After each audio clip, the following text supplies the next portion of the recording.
This is part 2 of my terrible flight experience with Frontier. So at this point, I'm just like, are you kidding me? I have to get off the plane when they let standbys on before me. They let flight attendants on before me that weren't actually flight attendants that time. When I paid the same amount as everybody else did, but I just couldn't get on because I was the last one to check in when I checked in 4 hours before my flight, so I know that was false. Anyway, so I get off with these like 3 other ladies who also thought that they had a flight or had a seat. And I was like, guys, what are we gonna do? Because we have to get on that flight.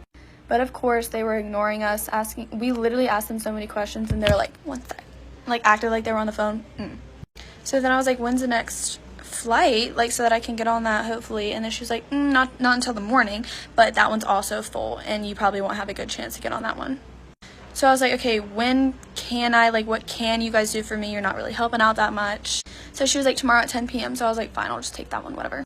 So then I told them that they should get me a hotel or at least like transportation or something back to my house, because I'm literally like an hour and a half away. And I told them that I remember with another airline, whenever I missed my flight, they were getting me a hotel that night. So the lady was like, oh yeah, sure, like, I got you. I wait another hour. She's on the phone. She literally leaves me and she's like, oh, I got you, girl. I'm just gonna be on the phone with them for a while. So I wait there for like an hour and a half, and when I come back, she's surprised that I'm still there. She was never on the phone, ever. So I was like, okay, I think I'm just gonna go home. Like, I don't even feel comfortable staying in a hotel downtown Atlanta, like, by myself. I'm not gonna do that. So I was like, guys, she ain't gonna do that. Spirit, you suck. It's Frontier.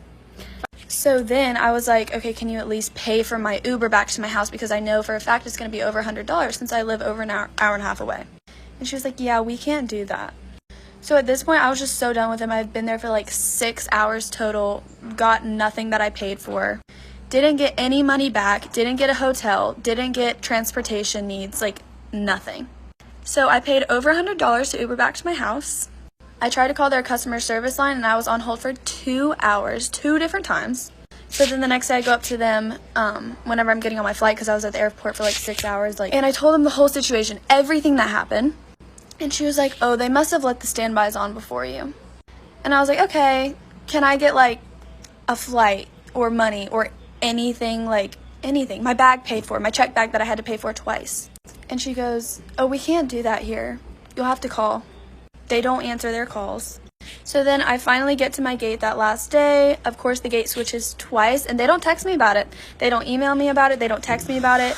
I had headphones on. I didn't even know, and it was 5 minutes before the doors closed. There's like so much more, but all in all, it was the worst experience ever, and I just had to come on here and say it. So Frontier, get it together. Like, come on. Take care of the people who pay so much for your bags, for your